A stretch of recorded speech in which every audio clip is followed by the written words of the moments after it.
The body of work that I've put in under the UFC banner has been a crazy up and down ride. Oh, big left and now a right. Bad. Oh my God. Dustin Dustin Poirier has knocked out Conor McGregor. Highs to the highs, lows to the lows. I love it all. I'm grateful for it all. There's definitely been a lot of curveballs in my career for sure, but I've always been able to get it back on track, put myself in the right fights, perform the way I need to, and learn from mistakes.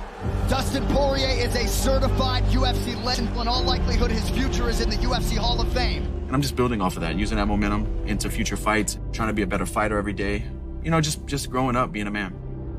One thing about my career is I've never lost 2 fights in a row, and coming off of this last fight, it sucks to lose. But whenever you don't fight for 11 months between a loss, and you have to sit on that L and think about it and try to reinvent yourself, the best way for me in my career is to get back in there after a fight that you lose, put on a better performance, pick yourself back up, get back in the win column, and keep the ball rolling. I'm at the point in my career where I'm only fighting what I personally think is the right fight. We're not cherry picking fights. You know, I want the tough fights. Michael Chandler's a very tough fight. He's such a uniquely explosive individual. The consequences of him landing on you are so extreme. Oh! Big knockdown for Michael Chandler! Oh, it's over. Michael Chandler! Oh, my goodness. Coming in and just signed a little over 2 years ago. It seems like we've done a lot more in 2 years than I anticipated. I do think I've come into the UFC and in a very short amount of time, I made good on my promises. I made good on my word. Michael Chandler not only entertains with the way he looks, Michael Chandler's fighting style has been so fun to watch. When you talk about fighting Dustin Poirier, you have to be ready for what Dustin brings to the table. The fight's extremely hard. He is extremely talented. I just need to be in the best shape of my life. I need to be mentally sharp, physically sharp. I know how to put in the work, and I know how to mentally and physically prepare for a fight. I'm going to go out there and put on a show for the fans. Oh! Out cold!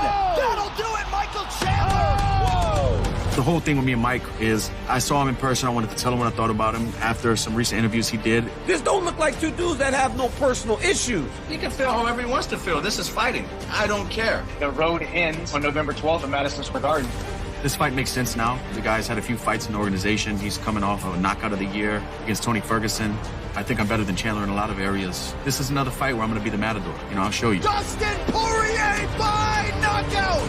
I think I defeat Poirier by going out there, keeping my foot on the gas, being smart and sharp, composed and confident, being disciplined with my defense, mix everything up, keep him guessing, never let him get really started, and wear him down and finish him. I see this fight playing out by me being patient, picking my shots, and putting Michael Chandler away. Dustin is a tough guy to finish. I think I have the speed and the power to be able to do it. I'll never put here. I'll die in here. This is what I do. I live for this. Dustin Poirier, your time is coming. See you at the top.